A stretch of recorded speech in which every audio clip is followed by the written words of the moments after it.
काय कारण आहे ते विकृतीचे, कशामुळे सगळ्या गोष्टी बनतात हे आज मी तुम्हाला समजून सांगणार. ओके.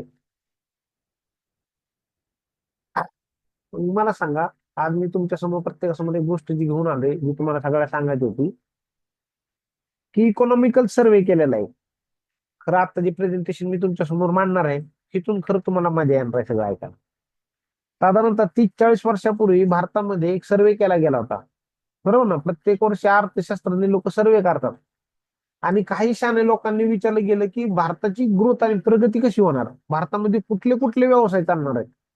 तर 40 वर्षापूर्वी एका व्यक्तीला विचारलं गेलं की जर का भारताला जर का येणाऱ्या काळामध्ये जर का मोठं व्हायचं असेल तर काय काय बदल होणार आहेत. तर त्या व्यक्तीने सांगितलं, आपल्या भारतामध्ये सगळ्यात जर का पहिला कुठला भाग असणार आहे, कुठला काळ येणार आहे, त्याच्याविषयी सर्वे केलाय.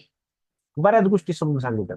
पण हा सर्वे नक्की काय आहे, कशा पद्धतीने जी ग्रोथ होत आहे, त्या अगोदर मी जे तुम्हाला सांगितलं ना आरोग्याचं घड्याळ काय हे मी तुम्हाला समजून सांगणार आहे. जो आपला मेन महत्वाचा टॉपिक होता त्याच्यावरती मी साधारणतः पहिले 10 मिनिटं बोलणार आहे. यातून तुम्हाला बरीच क्लॅरिटी येणार आहे. आहे का तुमची इच्छा आहे का जी, तुम्ही इच्छुक आहात का? तुम्ही जर काही इच्छुक असाल तर तुम्हाला चॅट करू शकता, येस म्हणून नुसतं येस टाकायचा. तरच मी तुम्हाला पुढचं सांगेन सगळं. मला तुमच्या चॅटमध्ये मेसेज आले तर मी लगेच सांगेन. मला तुमच्याकडनं सगळ्याकडनं रिप्लाय बघायला. किती लोक रिप्लाय करतात तिथून पुढे आपण आरोग्याचं घालायला समजू शकतो. एक हे किती लोक अलर्ट आहेत हे मला कळते. आहेत सगळे लोक जॉईनिंग, पण ऐकतात किती हे बी कळलं पाहिजे ना. 2, 3, 3च लोकांचा रिप्लाय आला, सगळ्यात आला नाही. 4, 5, 6,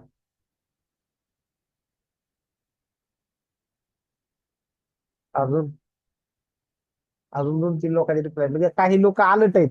खरंच त्यांना त्यांच्या आरोग्याविषयी फॅमिलीविषयी काळजी आहे म्हणून लोकांनी रिप्लाय दिला. आता ज्यांनी रिप्लाय नाही दिला ते काय तर कामात असतील, पण मला असं वाटतं की त्यांना पण त्यांच्या फॅमिली विषयी खरंच लय मोठं प्रेम आहे. तर आपण समजून घेऊ की नक्की काय विषय आहे. ओके.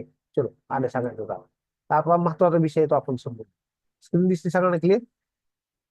ओके. तर स्क्रीनवरती नेक्स्ट आपण एक गोष्ट तुम्हाला दाखवणार आहे. तुम्ही या सगळ्यांनी स्क्रीनशॉट ठेवायला. पटकन सगळ्यांनी स्क्रीनशॉट काढून घ्या. ओके. तर मी काय करणार आहे आता, माईक ऑन करणार आहे. प्रत्येकाला बोलायला आपण इथं संधी देणार आहे. म्हणजे ज्याला इच्छा असेल तो माझ्यासोबत कम्युनिकेशन करू शकतो. हा थोडासा कम्युनिकेशनचा पार्ट आहे. म्हणजे टू वे कम्युनिकेशन झालं तर हा सगळं चित्र तुम्हाला समजेल. कोण माझ्या संग बोलायला इच्छुक आहे? एक व्यक्ती मला पाहिजे की ज्या संग मला बोलता आलं पाहिजे चांगल्या लेवलला, त्याच्या आजूबाजूला कुठला कालवा नसला पाहिजे, डिस्टर्ब नसला पाहिजे. एक व्यक्ती पाहिजे मला. कोण आहे ज्या संग मला बोलता येईल चांगल्या लेवलला? कुणी पण स्वतःचा माहिती म्यूट ऑन करू शकतो. हे खूप इम्पॉर्टंट टॉपिक मधला पार्ट आहे. तर खूप तुम्हाला शिकण्यासारखं आहे त्याच्यात. एका व्यक्तीचा मला सहभाग पाहिजे. कोण होऊ शकतो माझ्यासोबत सहभागी? ऐकून घ्या बरं. काय हे जे मी तुम्हाला सांगणार आहे ना, Kanchan More madam, Nagesh Kamble sir, Zambare sir, Deepmala madam, ही जी मी तुम्हाला इथून पुढच्या जे 10 मिनिटं सांगणार ना, त्यातून तुमचे खरंच इंडिकेटर लागणार. कोण माझ्यासंग बोलायला इच्छुक आहे? चलो एखादा माईक ऑन झालाय. कोण आहे? मी सुरेश गायकवाड. हा, सुरेश सर माझ्यासोबत चर्चा करतील. चलो सुरेश सर, तुमच्या आजूबाजूला कुठला आवाज नाही ना? आता सगळे सर्वजण शांत बसलेत. चलो. आता माझा एक प्रश्न आहे सुरेश सर, माणसाच्या शरीराला किती हम्म. तासाची झोप लागते? तुम्ही सगळ्यांनी चॅट पण करू शकता माझ्यासोबत. माणसाच्या शरीराला किती तासाची झोप पाहिजे, हा माझा प्रश्न आहे तुमच्या सगळ्यांना. चॅट करून साधारण सांग. ते 8 तास. सुरेश सरचं म्हणणं आहे 8 तास. ओके. अजून कोण आहे का? चॅटिंग कोण करू शकतो का? चॅटिंग मध्ये मी वाचतो कोणाला किती तासाची झोप गरजेची. 8 तासाची झोप आहे. मला हा विषय खूप प्रकर्षाने तुम्हाला समजून सांगायचा आहे. हा विषय खूप महत्वाचा आहे, समजून घ्या. सुरेश सरचं म्हणणं आहे 8 तास. अजून कोण आहे का की ज्याला असं वाटतं की 8 तासापेक्षा? तुकाराम सरचं म्हणणं आहे 6 ते 8 तासाची गरज आहे. अजून अजून आहे कोण? डायरी पेन घेऊन बसा बरं का, हा सब्जेक्ट महत्वाचा मी तुम्हाला समजून सांगणार आहे. साधारणतः 8 तास आहे. पराय सरचं म्हणणं आहे 4 तास गरजेचं आहे. ओके. रवी सरचं म्हणणं आहे 7 तास गरजेचं आहे. बरोबर ना? आता आपल्या आयुष्याचे आणि आपल्या आरोग्याचे 12 कसे वाजतात ना ते आपण समजून घेऊ. चला. आहे तुमची इच्छा? मी तुम्हाला समजून सांगतो. आयुर्वेदामध्ये एक नियम शिकवलेला आहे. आयुर्वेदामध्ये एक नियम शिकवलेला आहे.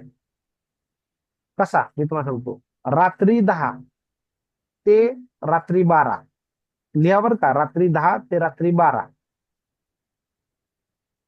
ज्यांनी ज्यांनी सांगितलं ना 4 तास झोप पाहिजे, जे जे म्हणतात 6 ते 8 तास पाहिजे, जे म्हणतात 7 तास पाहिजे, 8 तास पाहिजे, सगळे ऍग्री. पण आपण समजून घेऊ की नक्की माणसाची झोप कशी असते. जो माणूस रात्री 10 ते 12 ह्या दरम्यानच्या काळात झोप घेतो, 10 ते 12, आयुर्वेदामध्ये बॉडीचं पण एक क्लॉक आहे. जसं आपण घड्याळ बघतो ना तसं बॉडी क्लॉक पण आहे. तर बॉडी क्लॉक काय सांगतं, जो माणूस 10 ते 12 या तासामध्ये झोप घेतो तर तिथं 1 तासाची झोप ही 2 तासा समान असते. 10 ते 12 म्हणजे 1 तास झोपला तर ती शरीराची झोप 2 तासाची असते.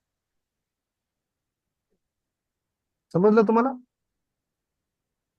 ओके. त्याच्यानंतर 12 वाजल्यापासून 3 वाजेपर्यंत, 12 वाजल्यापासून 3 वाजेपर्यंत 1 तासाला 1 तासाची शरीराची झोप असते. म्हणजे तुम्ही 12 ते 1 तास जरी झोपले तर तुमचं शरीर 1 तास झोप पकडतं. ओके. त्याच्यानंतर तिसरा पॉइंट आहे, 3 वाजल्यापासून ते सूर्योदय म्हणजे सूर्य उगवतोपर्यंत. आता सूर्य टायमिंग मागं पुढे आहे म्हणून मी घड्याळ नाही सांगितलं तुम्हाला. 3 वाजल्यापासून सूर्य उगवपर्यंत 1 तासाला शरीराची अर्धा तासाची झोप असते. किती लोकांना समजलं? लिहिलं पण असेल काही लोकांनी. हा विषय लय महत्वाचा आहे. परमेश्वरांनी दिवस पण बनवला आणि रात्र पण बनवली. रात्रच का बनवली? रात्रीतले मोठी गोष्टी लपलेले, पण आपल्या रात्रीचं महत्व नाही कळत. आज तुम्हाला ते समजणार आहे. बरेच तुमचे मित्र असतील, नातेवाईक असतील, नाईटला जॉब जात असतील. काही लोक रात्रभर जागतात. त्यांना झोपावं किती वाजता कळत नाही. 12 वाजली, 1 वाजली, 2 वाजली, टीव्ही बघ, मोबाईल बघ, फेसबुक बघ, व्हॉट्सअप बघ. ह्याचे परिणाम काय होतात हे तुम्हाला बघा. मी यातलं काय सांगितलं, जो माणूस 10 वाजल्यापासून 12 वाजेपर्यंत झोपतो, शरीराची झोप असती 1 तासाला 2 तासाच्या समान. म्हणजे 1 तास झोपला तर 2 तासाच्या समान असते. ओके. यात एक तुम्हाला चांगलं उदाहरण देतो. जी लोक पीएमटी मध्ये, एसटी मध्ये लॉंग ड्राईव्ह करतात लोक, माहिती का, ती काही सेकंद जरी झोपली ना तरी त्यांना पुढच्या काही मिनिटांमध्ये फ्रेशनेस जाणवतो. त्याचं कारण असते, 10 ते 12च्या दरम्यान जर का एखादा व्यक्ती झोपला तर 1 तासाच्या समान 2 तास असते झोप, शरीराची झोप. 12 ते 3 1 तासाची झोप 1 तासाला समान. आणि 3 वाजल्यापासून सूर्योदयापर्यंत 1 तासाची झोप अर्ध्या तासाला. आता तुम्ही लिहून काढायचे. तुम्हाला एक टास्क आहे आता प्रत्येकाला. तुम्हाला प्रत्येकाला टास्क आहे, तुम्ही किती तास झोपता हे लिहायचंय तुम्हाला. मी तुम्हाला गणित दाखवले. समजा एखादा माणूस रात्री 12ला झोपत असेल आणि पहाटे 6ला उठत असेल, तर त्यांनी गणित लिहायचं. मी 12ला झोपते म्हणजे माझी 1 तासाला एक, बरोबर ना, 3 वाजेपर्यंत 3 तास झोप, आणि 3 नंतर माझी 1 तासाला अर्धा तासाची झोप. म्हणजे त्याची किती तास झोप होती? शरीर मागतं कमीत कमी वयाच्या 40च्या अगोदर 6 तासाची झोप पाहिजे आणि 40 नंतर 7 तासाची झोप पाहिजे. आता गणित काढा.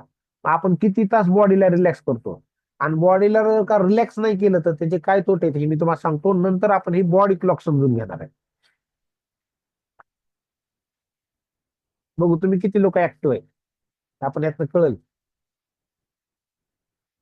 तुम्ही किती तास झोपता हे खरंच गणित करा. याचा फायदा काय होईल, तुम्ही स्वतः केलं ना, मग घरात आपली बायको कितीला झोपते, आई कितीला झोपते, वडील कितीला झोपतात, पोरं किती झोपतात, म्हणजे त्या झोपेमुळं शरीरात कुठं कुठं काय काय परिणाम जाणवतात ना हे तुम्हाला नंतर कळेल. मी परत सांगतो, मी मागच्या 7 महिने जो अभ्यास केलाय त्याचा सारांश आहे हा. मी म्हणजे एका महिन्यामध्ये 30 दिवस, असे म्हणजे 7 महिने, म्हणजे 7 त्रिक 21 म्हणजे 210 दिवसाचा अभ्यास मी तुमच्या समोर काही मिनिटांमध्ये मांडतोय. आणि ह्याचा तुम्हाला लय फायदा होणार आहे. आपण ज्या ज्या लोकांना प्रोडक्ट द्यायला जातो ना त्या लोकांचं हितच कुठं तर बिघडलेलं असतं ते आपल्याकडं. ओके. आता बघा यातलं कोणी लिहिलंय का? कोणाला समजेल का किती तासाची झोप होती? कोण मला सांगू शकेल का? सर मी लिहिलं. सांगा बरं. सर मी लिहिलं. बोला बोला. सर मी झोपतो संध्याकाळी 10 ते 5 वाजेपर्यंत, पण त्याचं कॅल्क्युलेशन मी केलो हा तर 10 ते 12 वाजेपर्यंत जे 1 तासाची झोप 2 तासाप्रमाणे, हा त्या हिशोबाने माहिती 2 तास माझे आहेत.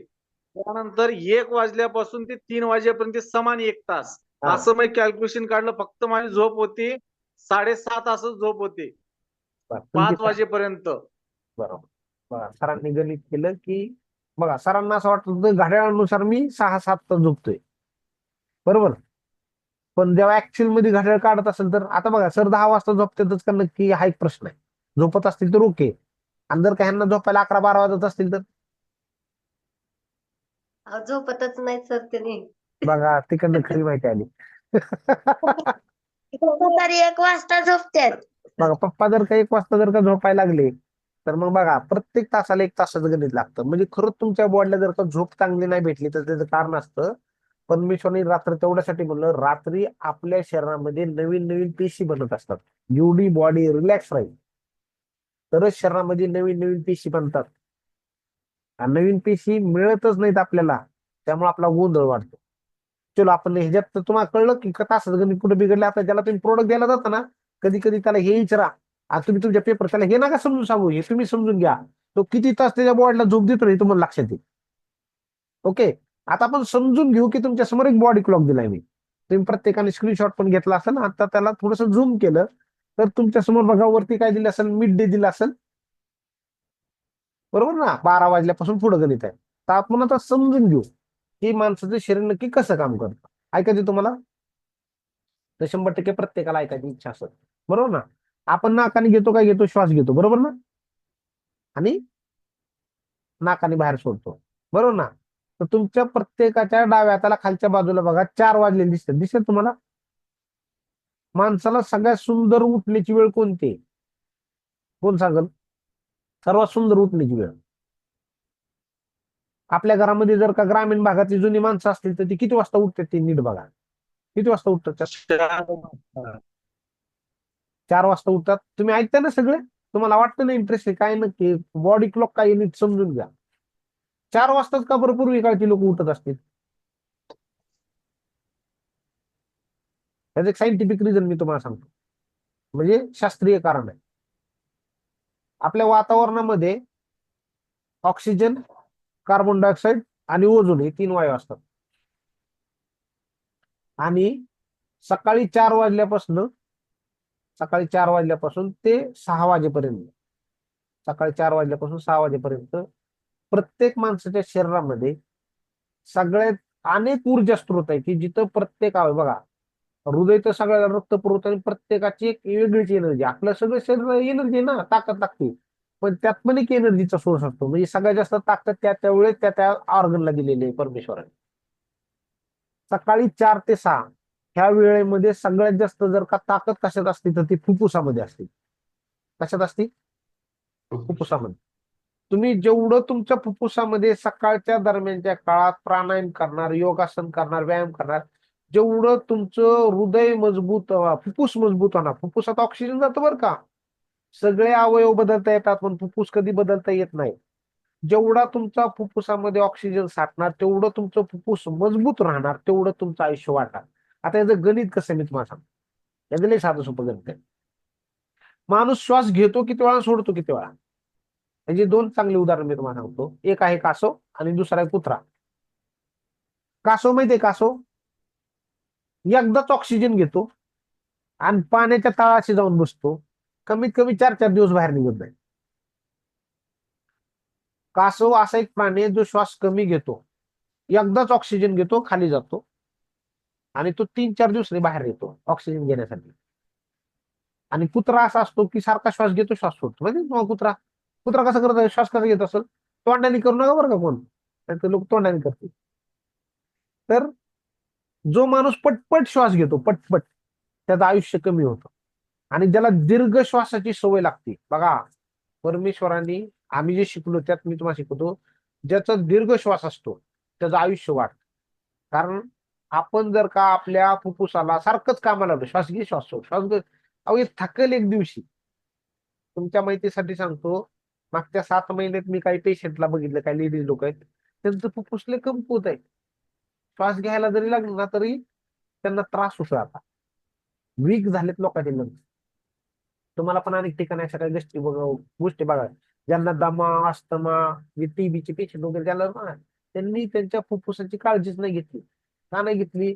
कारण त्यांचं उठायचा टायमिंग बघा, जेव्हा फुफ्फुसाला जेव्हा एनर्जीची गरज होती, जेव्हा ऑक्सिजन साठवायची गरज होती, उठायला पाहिजे होतं 4, 5, 6च्या दरम्यान, जेव्हा वातावरणामध्ये 40% ऑक्सिजन असतो, व्यायाम केला पाहिजे. माणूस उठतो 9 वाजता.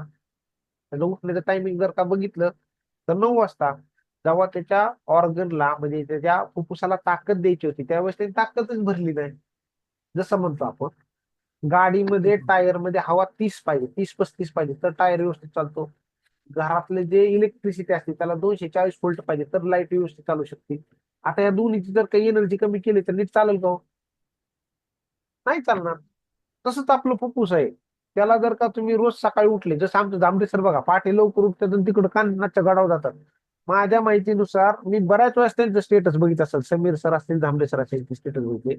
ह्यांनी कधीच असा कैक दिवस असतील की त्यांनी सूर्य उगवताना दिवस बघितला नसेल.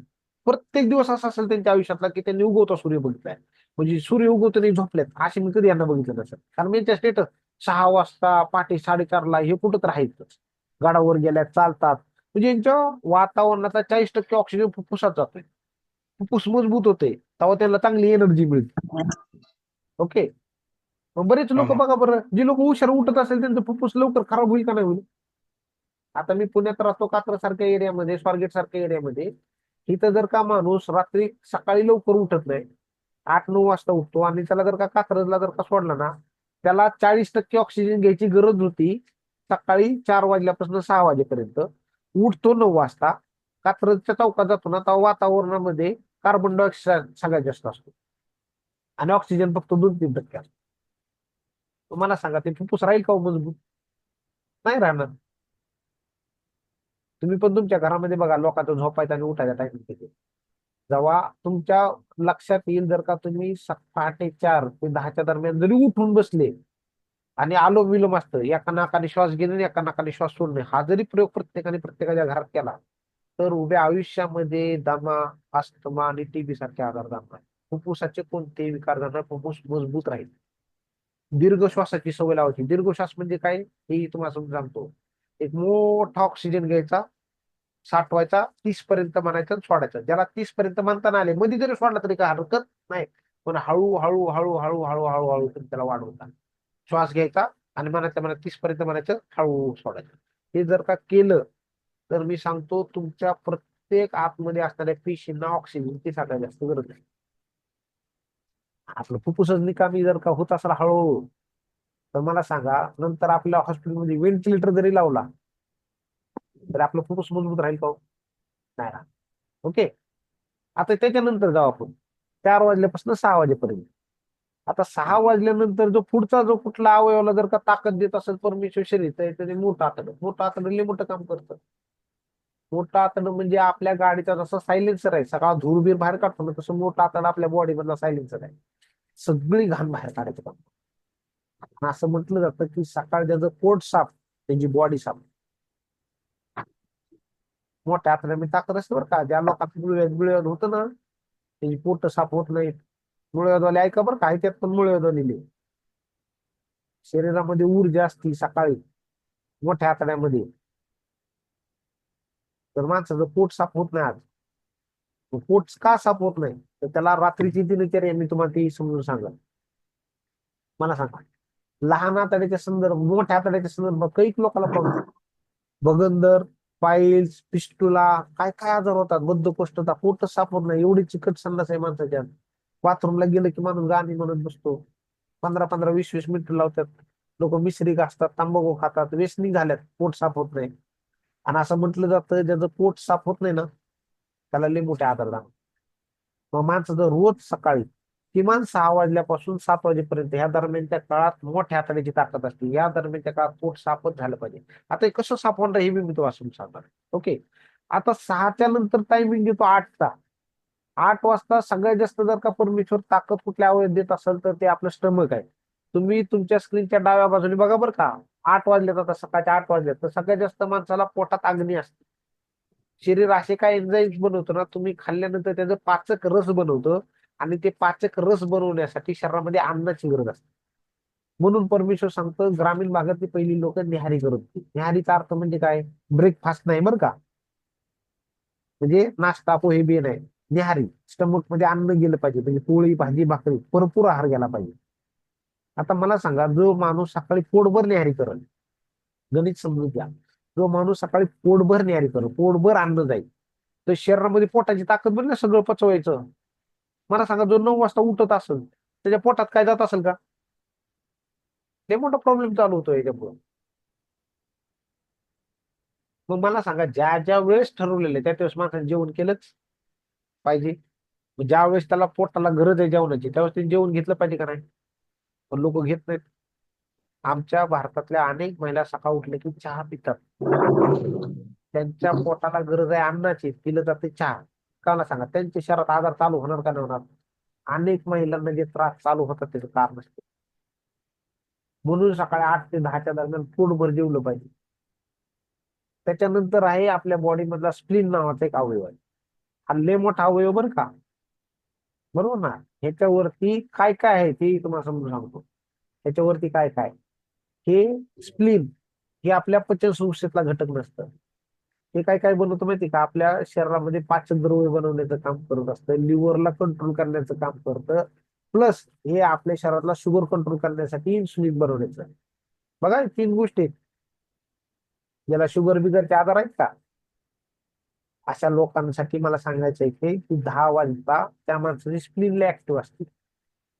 पण माणूस सकाळी उठत नाही लवकर, व्यायाम करत नाही, पोट चांगलं साफ होत नाही, पोटभर अन्न खात नाही, मग त्याचा स्प्लीन नावाचा अवयव काम नाही करत. म्हणून डायबिटीज मध्ये ना बरेचसे लोक याच्यात निग्लेक्ट होऊन जातात. मग टाईप 1चा डायबिटीज, टाईप 2च्या डायबिटीज मध्ये लोक सफरिंग करत राहतात. येते लक्षात? त्याच्यानंतर टायमिंग येतो 10 ते 12च्या दरम्यान. परमेश्वराने सगळ्यात जास्त आईच्या गर्भात असल्यापासून जर का कुठला अवयव बनवला असेल तर ते हृदय आहे. आणि तो हृदय आईच्या गर्भात असल्यापासून काम करते. आणि माणसाचं हृदय हे 12 वाजता खूप स्ट्रॉंग असतं. बरं, खूप स्ट्रॉंग असतं, त्याच्यामध्ये खूप एनर्जी असते, खूप ताकद असते, आणि त्याला एनर्जी भरण्यासाठी वेळ दिला पाहिजे. पण एका इंडियन इकॉनॉमिक सर्व्हे मध्ये असं बघण्यात आलं की बहुतांश ज्यांना हार्ट अटॅक आला नाही हे ह्याच दरम्यान आले. जेव्हा शरीराची ताकद वाढायची असते ना, तेव्हा आयु तेवढा मजबूत नसतो आणि हार्ट डिसीज येतात आणि फेल होतात. 11-12 वाजता माणसाला हार्ट अटॅक येतात. हे रिझन आहे त्याचं. म्हणून प्रत्येक आता गुगलचं पण तुम्ही ऑफिस बघितलं ना, गुगलचं एक सर्व्हे आलेला. गुगलने काय केलंय, गुगलचं जे कॅलिफोर्निया मधलं ऑफिस आहे तिथल्या प्रत्येक स्टाफला 11 वाजल्यापासून 1 वाजेपर्यंत नो ट्रेस एनी फोन घ्यायचे, कुठलाच फोन घ्यायचा नाही. हेवी ट्रेस घेत नाही तुला. त्यांनी त्यांना रिलॅक्सेशन मोड दिलेला आहे. अनेक अशा कंपन्या आहेत मोठमोठे की तिथं 11 वाजल्यापासून 1 वाजेपर्यंत जास्त तणाव घेते, रिलॅक्स राहा. ते म्हणतात ज्याला हृदयाचा त्रास आहे त्यांनी सकाळी 11 वाजल्यापासून 1 वाजेपर्यंत मूर्खपणा, ह्या कानाने ऐका ह्या कानाने सोडून द्या, तणाव घेऊ नका. जेव्हा तुमचं हृदय मजबूत होत असेल ना तर दुसरा तणाव घ्यायचा. हा, ओके. त्याच्यानंतर येतो वेळ आपल्या बॉडीच्या आतमध्ये दुपारी 12 ते 2च्या दरम्यान. बघा, दुपारी 12 ते 2 तेव्हा आपलं लहान आतडं मोठं काम करतं. आपण जेव्हा अन्न जेवण जेवतो तर 4 तास आपल्या पोटात असतं, ज्याला आपण स्टमक म्हणतो. बघा, आता तिथून पुढचे 4 तास, बरोबर ना? म्हणजे आपण समजा 8ला किंवा 9ला किंवा 10ला जेवलो असतो, तर आपण समजू आपण 8ला जेवण, 8 नंतर 4 तास काय आले? 12. 12 वाजता आपल्या पोटामध्ये लहान आतड्यामध्ये अन्न जात असतं. त्याला जर का तुम्ही बारीक बारीक बारीक बारीक करून जर का चावून जेवलेले असाल तर लहान आतड्यात जातं. लहान आतड्याचं काम आहे सगळं ऑब्झर्व करून घेणं, म्हणजे शोषून घेण्याचं काम करत असतं. आणि लहान आतड्यामध्ये अग्नी असतो, हे सगळं श्वासाचं काम करत असतो. काय काय लोक म्हणजे पोटात आग पडली तेव्हा ते श्वासाचं काम करत असतं. दुपारच्या बरोबर सर. 12च्या नंतर बराचसा माईक म्यूट करा.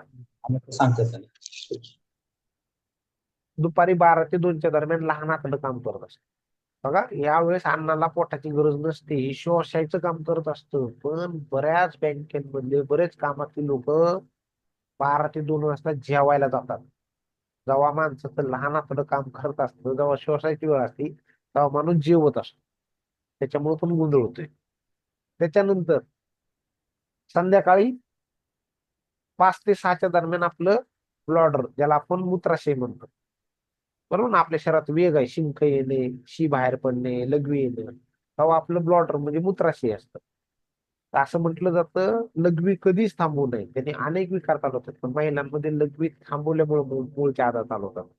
पुरुषांनी कधीही जेवणाच्या अगोदर, पुरुष असो लेडीज असो कोणी पण असो, एकदा वॉशरूमला जाणेच आहे, कारण लहान आतडं आणि ब्लॉडर एकमेकाला कनेक्टेड आहे, जवळच आहे. प्रेशर येतं कधी कधी याच्यात. आलं लक्षात? किमान माणसानं दिवसातून 4 वेळा तरी युरिन पास केली पाहिजे. किती वेळा? 4 वेळा. पण माणूस पाणीच कमी पितो, लेडीज पाणीच कमी पितात, अपचनाचे आजार चालू होतात, मूळव्याध चालू होतो, किडनी स्टोन होतो. शरीर जेवढं डिहायड्रेट होणार, म्हणजे माणसाच्या शरीरात जर का हेच झालं, पाणी कमी राहिलं तर लय त्रास होतो. त्यामुळं किमान 10-12 ग्लास पाणी पिलं पाहिजे. 4 वेळा तर युरिन पास झालीच पाहिजे. त्याच्यानंतर संध्याकाळी 6 नंतर आपल्या किडनीला ऍक्टिव्ह असतात प्रत्येक माणसाच्या. किडनीमध्ये ताकद वाढत असते 6च्या नंतर. पण ह्याच दरम्यानच्या काळात माणूस काय करतो, कुठल्या तर वडापावच्या गाडीवर असतो, काय तर खात असतो, काय तर पोटामध्ये चारत असतो. 3 इंचच्या जिबीने माणसाला लय आजार चालू केला. जेव्हा किडनीमध्ये जी ताकद, बघा ना, मी परवाच्या पेशंटकडे गेलतो, काही लोकांना डायलिसिस चालू आहे, काहींच्या किडन्या बारीक होतात, काहींच्या किडन्या फेल व्हायला लागल्या. जेव्हा त्यांची ताकद वाढणार असते ना, त्यावेळेस माणूस दुसरंच काय तर करत असतो. त्याच्यानंतर रात्री 8 वाजता आपल्या बॉडीची ब्लड सर्क्युलेटरी सिस्टम चांगल्या लेवलला काम करत असते. ब्लड सर्क्युलेटर नकापासून केसापर्यंत रक्त वाहण्याचं काम करत असतं. त्याच्यानंतर 8 वाजल्यापासून रात्री 10 वाजेपर्यंत आपल्या शरीरामध्ये जे वात, पित्त आणि कफ ह्याला बॅलन्स करण्यासाठी फुफ्फुस, त्याच्यानंतर आपलं पोट आणि आपल्या 2 किडन्या हे आपल्या शरीराचे मुख्य ऊर्जा स्रोत आहे. त्याचा एक टायमिंग असतो, असं सांगितलं जातं 8 नंतर बिलकुल जेवायचं नाही. का नाही जेवायचं? कारण त्यावेळेस आपलं फुफ्फुस, आपलं पोट आणि आपली किडनी ह्या तिन्हीची वन टाइम फ्रिक्वेन्सी वाढत असते, त्याला ट्रिपल वॉर म्हणून म्हणतात.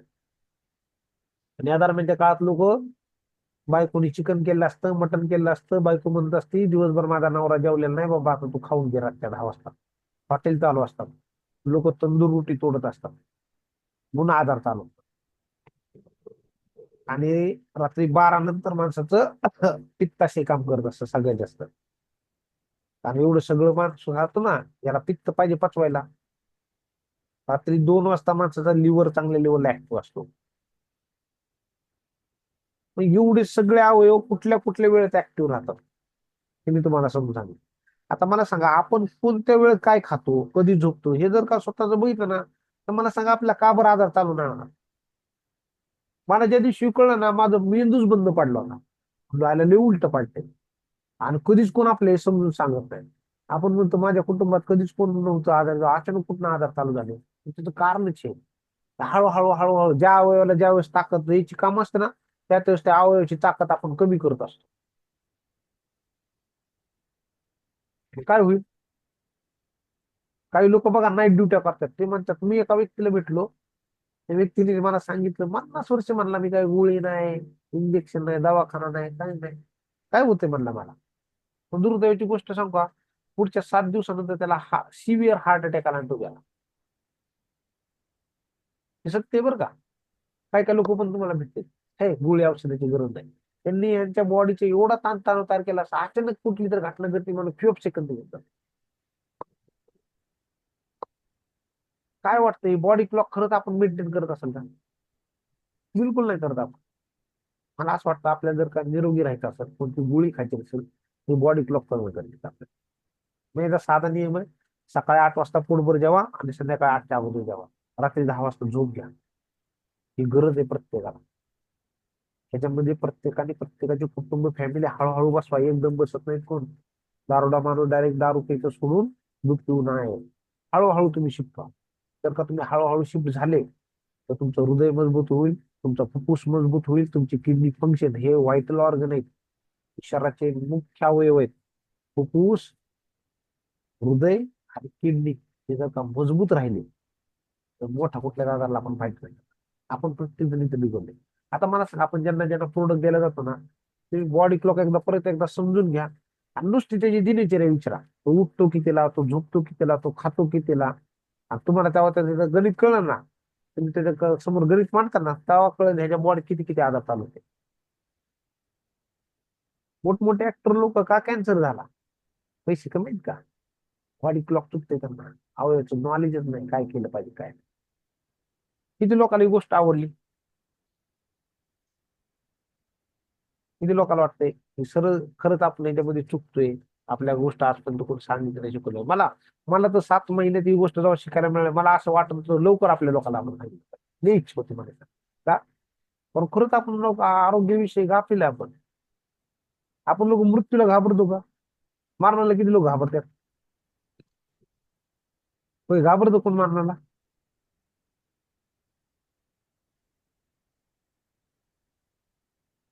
मरणाला घाबरतो का आपण? लोक मरणाला घाबरतात का? घाबरतो ना नाही सर. घाबरतात? नाही, लोक हो घाबरत ना. नाहीत. तुम्ही जाऊन बघा उद्या स्मशानभूमीत, तिकडे एखादी चिता जळत असती, ह्यो बिचारा मोबाईलवर जानू कानू मानू तू कुठं येतो का हॉस्टेलला, हे असलं चालू असतं लोकांचं. लोक घाबरत नाहीत बघा तुम्ही. लोक मरणाला घाबरते. लोक एकदाच मरणाला घाबरली कोरोनाच्या काळात, आता लोक बिलकुल घाबरत नाही. हा. आता लोक बिलकुल नाहीत घाबरत बघा तुम्ही. हे लोक काय माहितीये का, असं म्हटलं जातं जेव्हा आपल्याला येतो ताप तेव्हा डॉक्टर आपला बाप, आणि जेव्हा जातो आपल्या बॉडीतला ताप तेव्हा आपण डॉक्टरच्या बापाचे बाप.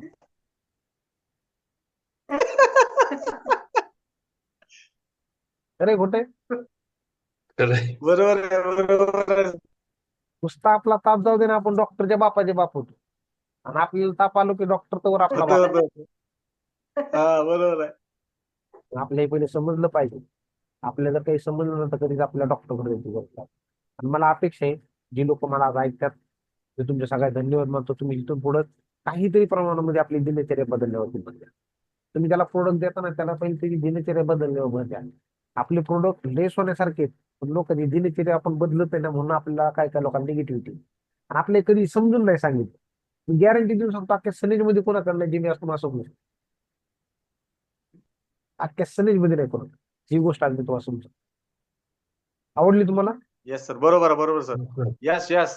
चलो आपण पुढच्या 10 मिनिटांमध्ये पुढचा एक विषय समजून घेणार आहे की हळूहळू आपल्या प्रत्येक माणसाचा अवयव कसे खराब होतात. ऐकायचे तुम्हाला? जी Yes, लोक sir. आजारी पडले ती कशी आजारी पडली आपण समजून घेऊ. तर भारतामध्ये एक सर्वे केला गेला. त्या सर्वेमध्ये विचारलं गेलं की भारतामध्ये कुठल्या इंडस्ट्री येणार आहेत. 40 वर्षापूर्वी सर्वे केला गेला तर एका व्यक्तीने अर्थशास्त्राने सांगितलं भारतात पुढच्या 20 वर्षामध्ये जर का कुठली इंडस्ट्री येणार तर ती ऑटोमोबाईल इंडस्ट्री येणार. ह्याच्यातले पैसे त्यांनी सांगितलं ऑटोमोबाईल इंडस्ट्रीतले पैसे. मग त्यात तुम्ही 3 मार्गाने येऊ शकता. त्यात पहिला मार्ग आहे तुम्ही मॅन्युफॅक्चर, म्हणजे तुम्ही माल बनवा, गाड्या बनवा. नसेल बनवता येत तर तुम्ही काय करा, दुसरा मार्ग निवडा, तुम्ही पैसे इन्व्हेस्ट करा. कारण हे धंदा लय चालणार आहे. कोणता? ऑटोमोबाईलचा. प्रत्येक माणूस गाडी घेणार आहे. 2 व्हीलर पासून 4 व्हीलर पासून इलेक्ट्रिक गाडी घेणार आहे. काही लोकांनी इन्व्हेस्ट केले आणि काही लोकांनी डीलर डिस्ट्रीब्युटरशिप घेतली आणि ती माल विकायला लागली. खरे कुठे आहे? आज बघा ऑटोमोबाईल इंडस्ट्री जोरात आहे का नाही? सण आला, दिवाळीला, दसरा आला, गणपतीला, चतुर्थीला लोक गाड्या घेतात. आज कोणी एक माणूस नाही ज्याच्या घरात 2 पेक्षा जास्त गाड्या नाही. आहेत का नाही लोक? लोकांना कळलं की ऑटोमोबाईल इंडस्ट्री कुठे आहे. नंतर परत 20 वर्ष सर्वे केला गेला आणि त्या सर्वे मध्ये विचारलं गेलं की इथून पुढे काय येणार आहे. तर इथून पुढे लोकांना सांगितलं इथून पुढे क्षेत्र सगळं इन्फॉर्मेशन टेक्नॉलॉजी, मोबाईल आणि कॉम्प्युटर, बाकी काहीच नाही जगामध्ये चालणार. फक्त मोबाईल आणि कॉम्प्युटर. खरं खोट आहे? लय मोठी दुनिया आहे. केरळ मधल्या अनेक शाळेमध्ये कॉम्प्युटरचं जग आलंय. शिक्षक शिकवाय नाही तिथं रोबोट आलेत. भयानक. ह्या पण इंडस्ट्रीमध्ये लोकांनी एकदम कोण लोक मॅन्युफॅक्चर झाले, काही लोकांनी पैसे लावले, काही लोक डीलर डिस्ट्रीब्युटर झाले. सगळ्यात जास्त जर का पैसा कोणी छापला असेल तर जी लोक नोकरीले ते आयटी इंडस्ट्रीमध्ये जी लोक कामाला आहेत का 2-2, 3-3 लाख रुपये पगार आहेत. आमचे परवेश बघा सीडॅक मध्ये कामाला आहेत, त्यांना माहिती आहे इथल्या लोकांना पगार किती आहे. मजबूत पगार आहे. खरं खोटं आहे? खरंय. लय मोठे पगार भेटतात आयटी मध्ये. पण ऑटोमोबाईल पेक्षा आणि इन्फॉर्मेशन टेक्नॉलॉजी पेक्षा पण एक मोठी इंडस्ट्री जी आज तुम्ही आणि मी जगतोय पण आपल्याला त्याचं महत्व नाही कळत. त्या इंडस्ट्रीचं नाव काय आहे? तर त्या इंडस्ट्रीचं नाव आहे वेलनेस इंडस्ट्री. लय मोठी इंडस्ट्री आहे. हा पुल जेन पिल्जर नावाचा लेखक आहे, त्यांनी पुस्तक लिहिलंय. ही एक रेव्होल्युशन आहे आणि $1 ट्रिलियन इंडस्ट्री. $1 ट्रिलियन अर्थ म्हणजे काय? 10 लाखाला 3 वेळा गुणाकार करायचा. ही $1 ट्रिलियन इंडस्ट्री म्हणजे या 2 इंडस्ट्रीपेक्षा पण मोठी इंडस्ट्री. जे तुम्हाला मला कोणी समजून नाही सांगितलं. इंडस्ट्री म्हणते काय माहितीये का, ही इंडस्ट्री काय काय सांगते.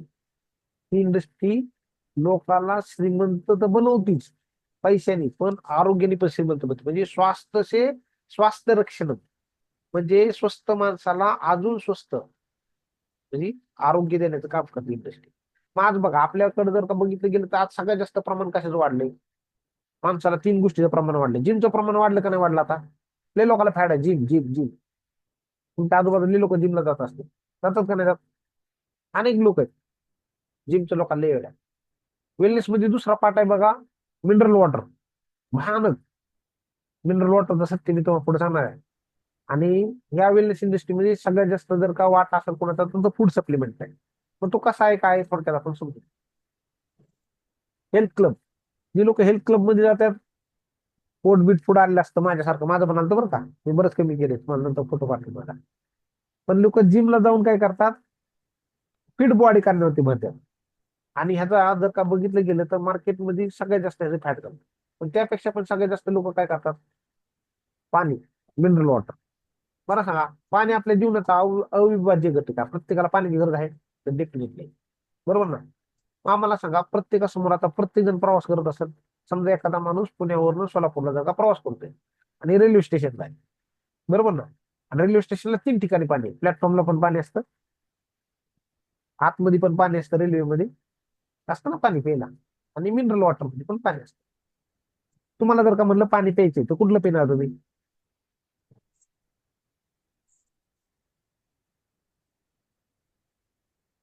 कुठलं पाणी पिणार. स्टेशनवर पण बिसलरी. पाणी, बिस्लरी. का बरं बिसलरी. बिस्लरीच का. बघा ना इकडे रेल्वे स्टेशनला पण पाणी आहे, बेसिन मध्ये पण पाणी आहे, बिस्लरीच का. बिसलरी पाणी शुद्ध आहे. हा, म्हणजे कुठं तर आपल्याला हे शिकवलं गेलं की बिस्लरी बाटलीतलं पाणी पिलं तर ते आरोग्यासाठी चांगलं आहे. तुम्ही जर काही इकडलं तिकडलं पाणी पिले तर तुमची बॉडी ऑलरेडी वीक आहे, खराब होऊ शकते. एखादं चांगलं काम होणार असेल तर तुम्हाला जुलाब लागू शकतात, आणि ते चांगलं काम तुमचे होणार नाही कारण तुम्हाला जुलाब झाले. म्हणून आपण रेल्वे स्टेशन मध्ये पाणी पित नाही, 20 रुपयाची बाटली घेतो. खरं कुठं आहे. म्हणजे आपण पाण्याच्या बाबतीत काळजी घेतो का नाही घेतो, तर डेफिनेटली घेतो. तुम्हाला सांगा, आज आपण पाण्याविषयी एवढी काळजी घेतो, बाहेरचं पाणी पित नाही. कुठला बी माणूस प्रवासाला गेला त्या हातामध्ये बाटली असते 20 रुपयाची. आता पहिली लोक म्हणत होती पाणी विकणं म्हणजे पाप, पण लोक 20-20 रुपयाने आता विकत घेतात. आणि तुमच्या माहितीसाठी सांगतो, आज बाजार ह्याचा किती मोठा आहे.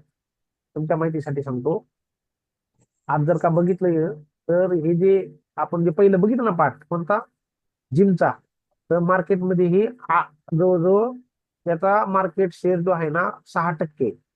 म्हणजे 6% भारतातली लोक जिमला जातात. 8% मार्केट शेअर आहे पाण्याचा. 8% मार्केट शेअर आहे बरं का पाण्याचा. आणि 88% मार्केट शेअर आहे फूड सप्लिमेंटचा. ही लोकांना गरज आहे फूड सप्लिमेंट. म्हणजे पाण्यापेक्षा आणि जिम पेक्षा पण मोठी industry food supplement. Okay. Food supplement industry काय सांगते, स्वास्थ्य रक्षण, आतुरस्य विकार प्रश्न, म्हणजे आतूर असले विकार पण घालवण्याचं काम केलं जातं. मग हे आतून विकार येतात कुठनं. हा डॉक्टर पहिला काय सांगतो, याचं नाव आहे थॉमस एडिसन. हा डॉक्टर सांगतो, भविष्य के डॉक्टर आप मानव को दवाओं के साथ इलाज नहीं कर पाएंगे. म्हणजे आता जे डॉक्टर आत्ताच्या भविष्यातलं तो तवा सांगत होता, पण मी आता सांगतो, आत्ताचे अनेक डॉक्टर माणसाला गोळ्या औषधामध्ये करू शकत नाही, बल्कि पोषण के साथ बीमारी. म्हणजे काय, न्यूट्रिशन सोबतच माणूस नीट होऊ शकतो. विदाऊट न्यूट्रिशन तो बरा होत नाही. काही डॉक्टरला आता एडीआयचा अर्थ आहे एडीआर, म्हणजे माणसाला अँटी ड्रग रिएक्शन आहे.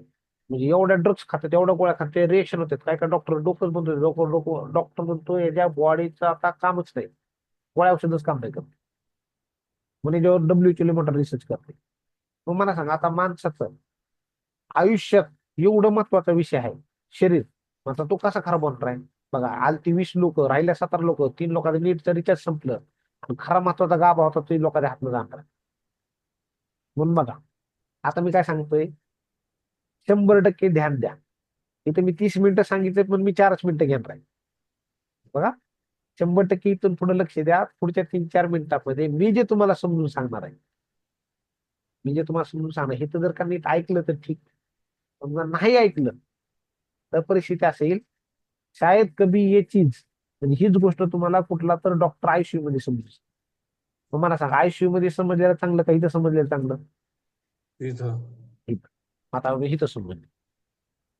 गांधीजी काय सांगत होते? Your health is your real wealth, म्हणजे तुमचं खरी संपत्ती म्हणजे तुमचं आरोग्य. बरोबर ना? प्रत्येक व्यक्ती नाही ऐकलं असेल.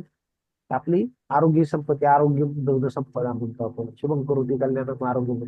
सगळी लोक सांगतात वरात मुंबईमध्ये सगळं होतं, पण आपण त्याकडे लक्ष देत नाही. पण माझी गॅरंटी इथून पुढे आपण लक्ष देऊ. का देऊ? त्याचं कारण पहा. परत आपण आपलं आरोग्य कधी विकत घेऊ शकत? का नाही घेऊ शकत? त्यांच्याकडे पैसे कमी होते का लोकांकडनं? ते लोकांकडे पैसे होते, कळलं. आपण समजून चालू आपल्याकडे आजार वाढले कसे. बघा मागच्या 30 वर्षापूर्वी माणसाच्या शहरामध्ये आजार कुठले? 40 वर्षापूर्वी malaria, plague, dengue, viral fever, flu, diarrhoea, asthma, देवी, म्हणजे तुम्हाला असे आजार येते 30-40 वर्षापूर्वी. त्याला कम्युनिकेबल डिसीज म्हणतात. कम्युनिकेबल डिसीज म्हणजे काय की एकाला झाला की दुसऱ्याला होतो. हा महामारी होता म्हणजे पहिला जसं कोरोना कशी महामारी तशी एकाला झाली की दुसऱ्याला झाली तिसऱ्याला. खरे खोटे? आणि लोक पहिले मरत होते. आणि हे का होत होतं? तर ह्याला कारण होतं काय? कीटाणू, जीवाणू, विषाणू, व्हायरस, बरोबर ना? ह्याच्यामुळे आजार होते. जसं आता आपण रिसेंटली जो आजार बघितला व्हायरस सारखा, म्हणता कोरोना व्हायरस सारखा, एकाला झाला की दुसऱ्याला होतं, कम्युनिकेबल डिसीज. पण हे कम्युनिकेबल डिसीज आता कंट्रोल होतात माहिती तुम्हाला? कोरोना कंट्रोल मध्ये झाला का नाही झाला? येस. तसे आजार कंट्रोल होतात. पण आता जे आजार आलेत ना ते नॉन कम्युनिकेबल डिसीज आहेत. नॉन कम्युनिकेबल डिसीज म्हणजे काय?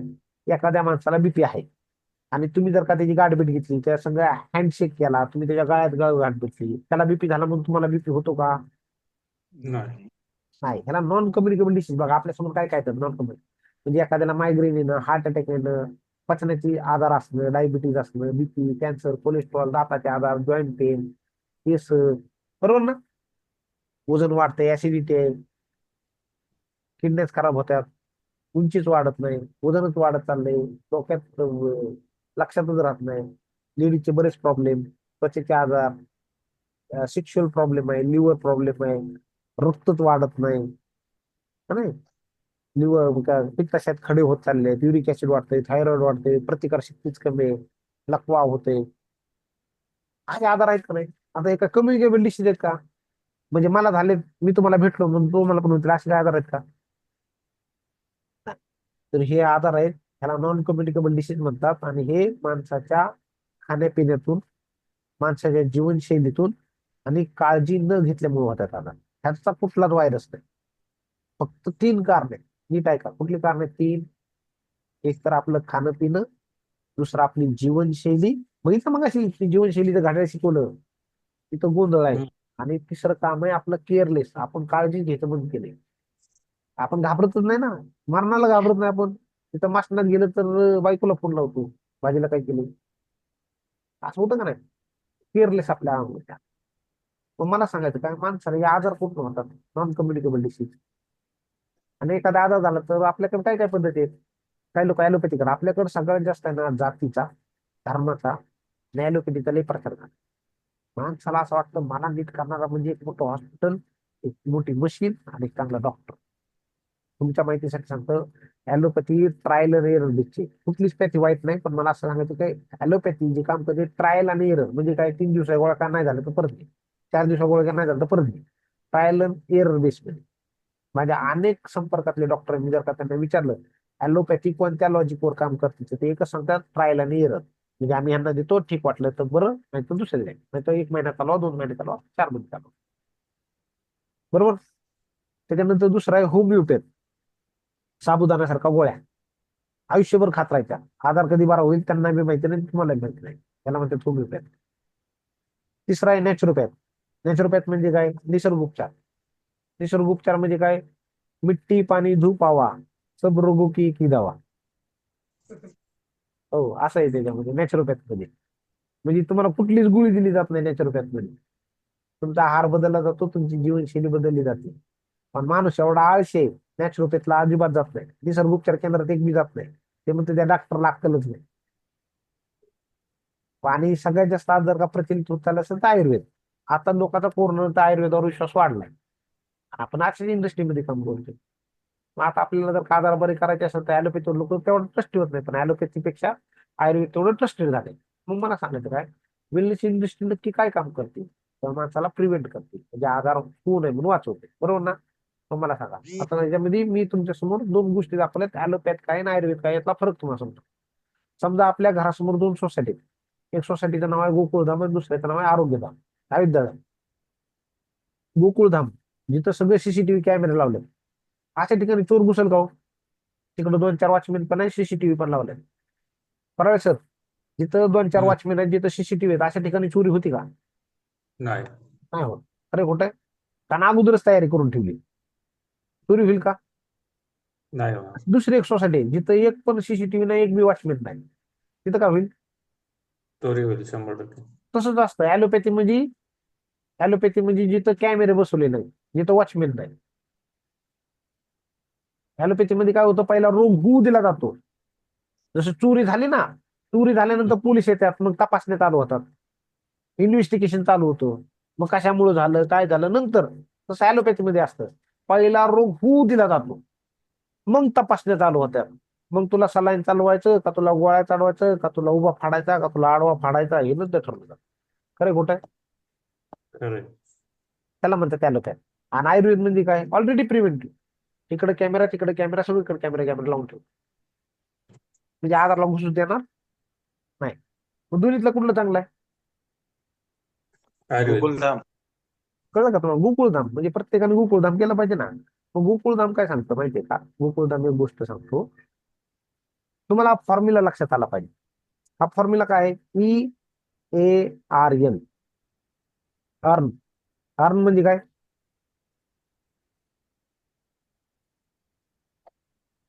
कोण सांगत? अर्न म्हणजे कमवा. पण काय कमवा? पैसे? पैसे नाही कमवायचे. हीचा अर्थ काय? तर डेली आपण एक्सरसाइज केली पाहिजे. आपण जर का 4 ते 6च्या दरम्यान रोज एक्सरसाइज केली तर निरोगी राहू शकतो, खूपच चांगलं मजबूत राहू शकतो. याचा अर्थ आहे की आपण प्रत्येक गोष्ट पॉझिटिव्ह ऍटिट्यूडने बघितली पाहिजे. बरोबर ना? पूर्ण जी लोक दुसऱ्या दुसऱ्या लाटेत जी मिली ना, त्यांच्याकडे पॉझिटिव्ह ऍटिट्यूड नव्हता, घाबरूनच मिली, हार्ट अटॅक मिली. खरं खोटं? खरंय. एका डॉक्टरचा सर्वे आला होता, पेपरला लेख होता, ते म्हणला जी लोक एक एकटे आयसीयू मध्ये ऍडमिट होते ना, हीच लोक मिली. जी लोक एका चांगल्या ठिकाणी जर काय ऍडमिट नसतील झाली तर ती लोक जिंदगी कधी मिली. म्हणजे हा त्यातला डिफरन्स समजून सांगितलं त्यांनी. ओके. तिसरा पार्ट काय आला त्याच्यामध्ये, ही तुम्हाला आर म्हणजे रेस्ट आहे. आपण रेस्ट किती वेळ घेतो? हे मग असे दाखवलं तुम्हाला, गणितच आपलं कार्यक्रमात सुरुवात झाला रेस्ट पासून. आपण रेस्ट किती वेळ घेतो? तुम्ही प्रत्येकाने गणित काढून बघा. होती का प्रत्येकाचं आपली वेगळं. होती का आपली तेवढी रेस्ट? देतो का आपण नाही. बॉडीला तेवढा आराम? होतेच का आपल्या बॉडीमध्ये नवीन नवीन पेशी तयार? नाही होत. झोपीच्या गोंधळामुळे पण बरेच प्रॉब्लेम चालू होतात. आणि शेवटचं काय? न्यूट्रिशन. आपलं काय गायब आहे? जन. न्यूट्रिशन गायब आहे प्रत्येकाचं. शरीर काय म्हणतं माहिती का? शरीराला एकच भाषा कळते, protein, vitamin, mineral, calcium, zinc. बरोबर ना? आणि आपण यातलं काहीच खात नाही. आपलं काय काय गायब होतं बघा. एक शरीर आहे, शरीरामध्ये अन्न जातं आणि अन्न दोन प्रोसेस करतं, न्यूट्रिशनच्या स्वरूपामध्ये आणि वेस्ट म्हणजे शरीरामधून बाहेर काढतो. आपण जेवढं जेवण जेवतो ना, त्यातलं 90% वेस्ट रोज सकाळी बाहेर पडतं, 10% न्यूट्रिशन बॉडी त्यातून जातं. टक्के 10%, त्याच्यापेक्षा जास्त न्यूट्रिशन तुमच्या माझ्या बॉडीमध्ये जात नाही. तुम्हाला सांगा, न्यूट्रिशन जर का आपल्या बॉडीमध्ये गेलंच नाही तर आपल्या बॉडीमध्ये एनर्जी तयार होईल का? आधार का नाही वाढणार? डेफिनेटली आधार वाटतो ना, त्याला कारण असेल. आता मी तुम्हाला समजून सांगतो, प्रत्येक अवयवाला कुठले कुठले घटक लागतात. बरोबर ना? आपले जर का केस असतील तर केसाला सगळ्यात जास्त प्रोटीन आणि व्हिटॅमिन बी लागतं. ज्याच्या डॉक्टर केस नाहीत आणि ज्याचे केस गळतात त्यांनी नीट ऐका, काय लागतं केसाला? प्रोटीन आणि व्हिटॅमिन बी. ब्रेन, ज्याचे लक्षात राहत नाही, बरोबर ना, IQ लेवल, LQ लेवल म्हणतो ना आपण, बौद्धिक क्षमतामध्ये त्रास आहे, मेंदूचे आजार वाढतात. तर प्रत्येक माणसाला ब्रेनच्या संदर्भात vitamin B6, B12, B9, omega 3 ची गरज आहे. मग खरंच आपण जे जेवण जेवतो त्यातनं एवढे सगळे व्हिटॅमिन जातात का? ओमेगा 3 फॅटी ऍसिड आपल्याला भेटते का? नाही भेटत. आईज, ज्याला आपण डोळे म्हणतो, बरोबर ना. विटॅमिन ए ची गरज असते डोळ्याला बरं का. पहिल्या माणसाला 40 नंतर डोळ्याला चष्मा लागायचा, आता 40 झाल्या पोराला चष्मे आहेत. विटॅमिन ए ची कमतरता आहे. आपले जे दात आहेत का, हाडा आणि दात, त्याला कॅल्शियम, फॉस्फरस, विटॅमिन डी ची गरज आहे. मग आपल्या जेवणामध्ये आहे का? ज्या माणसाला थायरॉइडचे आजार जाणवतात त्यांना विटॅमिन बी लागतं, आयोडीन लागतं, ओमेगा 3 लागतं, पाणी लागतं. जे लंग्स असते, जे फुफ्फुस असते, त्या फुफ्फुसाला आपल्या विटॅमिन सी लागतं, विटॅमिन ई लागतं, अँटीऑक्सिडंट लागतं. ज्यांना हार्ट अटॅक येतात, हार्टच्या संदर्भात जे त्रास होतात का, तर माणसाच्या हार्टचं अन्न काय आहे? विटॅमिन बी, सी, ई, प्रोटीन, ओ एन्झाईम, ओमेगा 3, ॲलिसिन, हे हृदयाला लागतं. आम्ही काय खातो? तर्री मारून मिसळ, 2-2 वडापाव, आणि तिकडं बायकोनी 700 रुपये किलोचं मटण आणलेलं असतं, रात्री 10ला शिजलेलं असतं, तेच खातो आम्ही.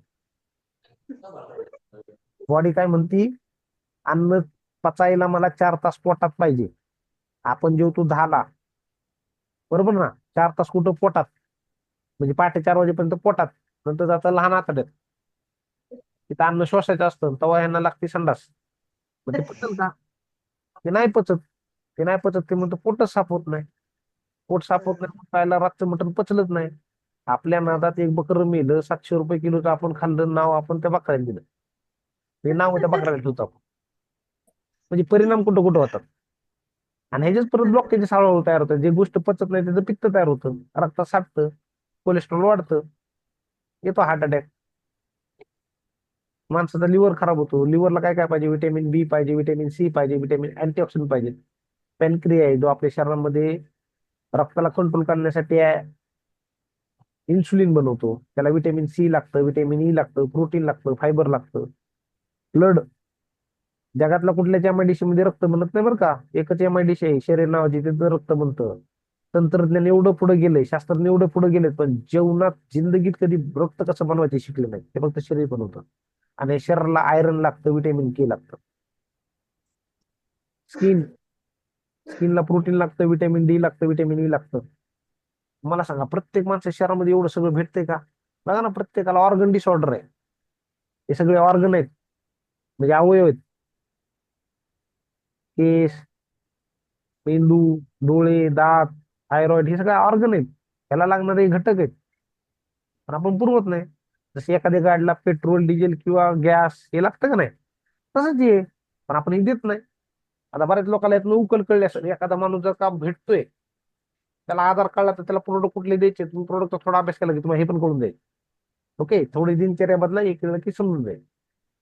मग मला सांगा, एवढं हाडामासाचं परमेश्वरने शरीर बनवले, त्याच्यामध्ये एवढ्या सगळ्या गोष्टी चालतात नाही, गोष्टी गेल्या तर व्यवस्थित चालतील ना, नाही तर नाही चालणार.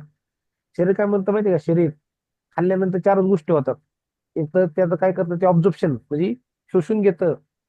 ज्याला ज्याला ज्या त्या गोष्टीची गरज आहे त्याला पाठवतं. डोळ्याला विटॅमिन लागतात, केसाला प्रोटीन लागतं, त्याला डिस्ट्रीब्युट करतं. ज्या गोष्टीची गरज आहे एनर्जीसाठी, काही गोष्टी स्टोअर करतं, आणि राहिल्या गोष्टी बाहेर फेकायचं करतं. शरीरात काही स्टोअर राहत नाही. जे पाहिजे ते घेतलं जातं, उरलं बाहेर टाकलं जातं. मग काही लोकांना संडासला गेल्यानंतर संडास होत नाही, बाहेरच फेकत नाही, नुसतं बुंबलत. हे त्रास आहे त्याला, ते लक्षात. तुम्हाला सांगा, अशीच हळूहळू हळू माणसाची बॉडी जन्मल्यानंतर शुद्ध असते, पण हळूहळू ऍसिडिक बनत जाते. त्याचा पीएच खराब होऊन जातो. आणि एवढा पीएच दाखवतो, ते म्हणतात ना, आदमी इंसान भी क्या जीती है, पैसे कमाने के लिए पूरी सेहत खो देता है, और वही सेहत फिर से पाने के लिए पैसा भी खो देता है. जीता ऐसा है कभी मरेगा नहीं, लेकिन मरता ऐसा है कभी जिया नहीं. पूर्ण शरीराची वाट लावून बरोबर, बरोबर ना. म्हणजे हे सत्य आहे. शेवटच्या 2 मिनिटांमध्ये मी तुम्हाला समजून सांगणार आहे की नक्की आपल्या शरीरामध्ये प्रत्येक व्यक्तीला हृदय लय महत्वाचे, हृदयाच्या संदर्भात काय काय गोष्टी असतात. बघा, ब्लॉकेजेस कुठल्या बी हॉस्पिटलमध्ये ब्लॉकेजेस कशा कशामुळे होतात हेच पहिली माहिती दिलेली आहे. जसं डोळा कसा खराब होतो, हाड कशी खराब होतात, हृदय कसं खराब होतो, फुफ्फुस कसं खराब, ह्याची लय माहिती दिली. कधी ह्याची माहिती ऐकली का? ह्याच्यापासून कसं वाचायचं हे कुठं लिहिलेलं असतं का? नाही लिहिलं. आज मी तुम्हाला दाखवतो. कुठल्याही माणसाला जर का ब्लॉकेजेस असतील तर ब्लॉकेजचे 3 कारण. पहिले कारण दिले बघा तुमच्या स्क्रीनवरती तुम्हाला दिसत. होमोसिंथेसिस म्हणजे काय? जो माणूस जास्तीत जास्त ताणतणाव घेतो, कॉन्स्टिपेशन, त्याचं पोट साफ होत नाही, जास्त हसत नाही, अशा माणसाला हार्ट अटॅक येतो. दुसरं कारण आहे त्याच्या बॉडीचं ऑक्सिडेशन. ऑक्सिडेशन म्हणजे काय? स्मोकिंग घेतो, दारू पितो, धुरीत काम करतो, बॉडीचं ऑक्सिडेशन होतं. आणि जी लोक एक्सेस ऑइल खातात, कोलेस्ट्रॉल वाढतं, नॉनव्हेज, लिव्हर खराब होऊन जातो. आयुर्वेदात असं सांगितलं की तुम्ही शाकाहारी व्हा. आता काही लोकांचं तोंड पडलं असेल, शाकाहारी व्हा म्हणजे आम्ही मटण खायचं बंद करायचं का? तर आयुर्वेदात हे बी सांगितलंय तुम्ही खाऊ शकता, पण तुम्हाला जे अन्न जड असतं पचायला हे फक्त दुपारच्या वेळेत खाल्लं पाहिजे. म्हणजे तुम्हाला जर का मटण खायचं असेल, ते चांगले चांगले पदार्थ खायचे असेल दुपारी खायचे, रात्री कधी खायचे. 20 लोक होती, 16 राहिली, 4 लोकांनी मीठ संपलं. ओके, मग ह्याच्यामुळे ब्लॉकेजेस वाढतात. आता याला क्लीन कसं करायचं? तर ह्याला क्लीन करण्यासाठी लागतं व्हिटॅमिन बी, व्हिटॅमिन B12, व्हिटॅमिन लाईन आणि डेली एक्सरसाइज, अँटीऑक्सिडंट जसं आपलं आकाश सोना आहे ते, प्रोटीन पावडर आणि ओमेगा 369. हे जर का प्रत्येक माणसाने जर का रेग्युलर आहारामध्ये वापरलं तर माणसाचं हृदय मजबूत राहतं. तुम्ही प्रत्येकाला हे प्रोडक्ट समजून सांगू शकता बरं का, हा विषय लई चांगल्या पद्धतीने तुम्ही एखाद्याला समजून सांगू शकता. ओके, मायकल जॅक्सन बघा, 200 डॉक्टर असताना पण हृदयविकाराने गेला. कळलं का? म्हणजे त्याला ह्यातल्या बऱ्याच सवयी होत्या, ताणतणाव घेत होता, दारू पित होता, सिगरेट होती. कळलं का? पण त्याने कधी ह्या गोष्टीवर काम नाही केला म्हणून गेला. माहिती आहे, लय मोठा बिल्डर आहे पण आज 2 पायावर उभा राहू शकत नाही, ऑर्गन डिसऑर्डर आहे. भारतातला सगळ्यात पैशातला माणूस रॉकेट इंजिनवाला मारताना सांगून काय केला माहितीये तुम्हाला? ही माझ्या आयुष्यातली सगळ्यात मोठी गुंतवणूक करायची विसरलो मी, माझ्या शहराकडे लक्षच नाही दिलं. मी दादा झाला विचार केला. म्हणून यात काय सांगतात, आपलं आरोग्य, आपण किती मोठे पैसे असू द्या, आपण आपलं आरोग्य कधी करू शकत. ओके, आपल्या न्यूट्रिशनचा सोर्स काय आला? कमी होत गेला. आपल्या प्रत्येकाच्या जेवणामध्ये काय झाले? आपलं शरीरच खरं, म्हणजे शरीरामध्ये जेवण सर्वोत्तम आहे. आपण व्हेजिटेरियन खाल्लं तर आपल्यासाठी चांगलं आहे आणि भरपूर खाल्लं पाहिजे, न्यूट्रिशन जास्त असं असेल. पण 5 कारण आहेत अशी की आपल्या भेटत नाही. आपण बरेच लोक केमिकल युक्त, युक्त खातोय. आणि आपल्या घरामध्ये जे जेवण येते, ज्या पालेभाज्या, त्याचा एक टाइम गेम आहे. म्हणजे काय? त्याचं गणित मी तुम्हाला सांगतो. शेतामध्ये पिकते एखादी पिकणारी गोष्ट असते, त्याच्यामध्ये 100% न्यूट्रिशन आहे. पण ते डायरेक्ट शेतातलं पिकल्यावर आपल्या घरात येते का? नाही येत. ते पहिले जातं मंडईत, बरोबर ना? शेतीपासून मंडईपर्यंत जाऊस तर 30% न्यूट्रिशन कमी होतं.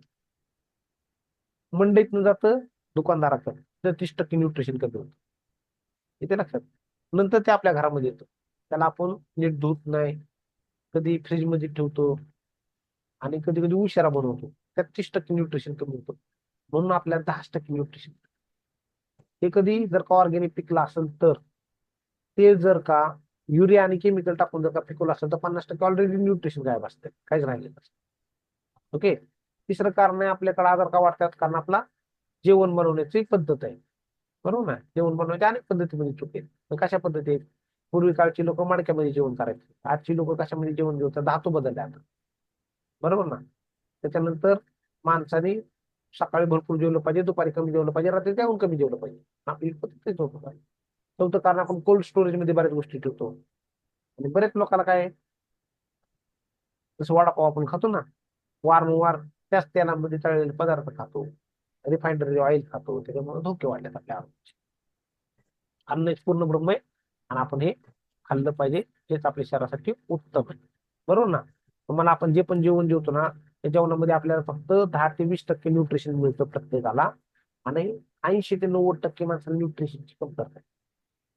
किती टक्के? 80 ते 90%. मग आपण त्या फूड इंडस्ट्रीमध्ये काम करतो, या लोकांना ओरडून सांगितलं पाहिजे आपण इंडस्ट्रीमध्ये खाल्लं पाहिजे. म्हणून लोकांनी खाण्यापेक्षा पहिलं आपण खाल्लं पाहिजे. प्रत्येक महिन्याची कन्सिस्टन्सी आपण मारली पाहिजे. आपल्या हृदय, आपल्याला फुफ्फुस आहे, आपल्याला लहान हातानं मोठा हातानं सगळं आपल्याला, आपण कन्सिस्टन्सी मारत नाही, आजार पहिले आपल्यालाच होते, त्यामुळे प्रत्येकाने मारली पाहिजे. आलं लक्षात तुम्हाला? हे खूप इम्पॉर्टंट टॉपिक आहे.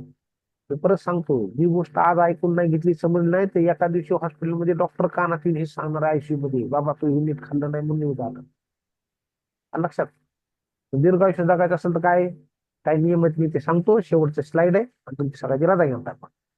पहिला नियम आहे शाकाहारी व्हा. जेवणासंबंधीचे काही नियम आहेत. 2 वेळ चांगली भूक लागली तर जेवा, इतर वेळ जेवू नका. चांगली भूक लागली तर. त्याच्यानंतर तुम्हाला सकाळी जेव्हा उठता तर संडासच्या भावनेने जाग आली तर, म्हणजे असं उठायची वेळ म्हणजे काय, तुम्हाला संडासच्या भावनेत जाग येईल. आता पुन्हा संडासची भावना येईल, जो त्याची दिनचर्या पाळेल त्याला. नाहीतर लोकांना 9 वाजले तरी संडासची भावना येते, नंतर आतमध्ये कुतत बसतो. आयुर्वेदात असं सांगितलं, तुमच्या घरामध्ये जर का तांब्याचं भांड असेल तर शक्यतो प्रत्येकाने घरामध्ये कोमटच पाणी प्यायचं सवय लावा. ते तुमची सवय. ताजं खा. आर्टिफिशियल बंद पॅकेट फूड कोणी खाऊ नका. रात्री लवकर झोपा, ब्रह्ममुहूर्त उठा, थोडं योगासन प्राणायाम रोज 100 पावलं चालायची सवय लावा. एक एकटे राहू नका. एक एकटे राहिलं माणसाला ताणतणाव येतो. मैत्री जोडा, मैत्री बनवा, बिझनेस मध्ये कंटिन्यू राहा, वातावरणात राहा. आणि हा जो नियम आहे हा सगळ्यांनी एकदा आज झोपल्यानंतर प्रयोग करून बघा. आयुर्वेदात असं सांगितलं, आपण सपाट झोपल्यानंतर पहिली आपली छाती दिसली पाहिजे, नंतर पोट दिसलं पाहिजे. ज्याचं पहिलं पोट दिसतं त्याचं आयुष्य कमी, आणि ज्याचं लवकर छाती दिसते त्याचं आयुष्य जास्त. झोपताना एकदा प्रयोग करून बघा. मला ज्या दिवशी कळलं तेव्हापासून पोट कमी करण्याच्या नादी लावतो. झोपल्यानंतर पहिली छाती दिसली पाहिजे, नंतर पोट दिसलं पाहिजे. ओके, हे कायम आनंदी राहिलं पाहिजे प्रत्येकाने. ओके, तर मला अपेक्षा आहे, तुम्ही बऱ्याच गोष्टी समजून सांगितलं. आपल्याकडे बरंच लेवलच्या फूड सप्लिमेंट आहे, याच्याविषयी मी तुम्हाला जास्त सांगतोय, तुम्ही सगळं वापरताय करताय. पण हे जे मी तुम्हाला सगळं सांगतोय, मला असं वाटतं की आपण एक मिशन घेतलंय, मेडिसिन फ्री द्या. तुमच्या सगळ्याची इच्छा जर का असेल, आज जी मी माहिती सांगितली, आपण प्रत्येक बुधवारी प्रोग्राम करणार आहे. तुम्ही बिंदास प्रत्येक नातेवाईकाला झूम सेशनला बोला. त्यांनी प्रोडक्ट खाऊ वगैरे ना खाऊ, पण त्यांच्या डोक्यामध्ये हे जाऊ दे. ओके, तर त्यांना याचा फायदा होईल आणि लोक ऑटोमॅटिक ऑर्डर देतील. आता तुम्ही लय लोकांना जरी समजले हा आधार तो आधार, तर लोक ऐकत नाही. असं एखादं जर का 1.5-2 तास सेशन ऐकलं तर लोकांच्या डोक्यामध्ये जाऊ शकतं. तर मी स्क्रीन स्टॉप करतोय. मला तुमच्या प्रत्येकाची प्रतिक्रिया ऐकायची की आजच्या मीटिंग मध्ये तुम्हाला काय समजलं काय आवडलं. ओके, आपण इथे स्टॉप करू. चलो, थँक्यू. रेकॉर्डिंग स्टॉप करा.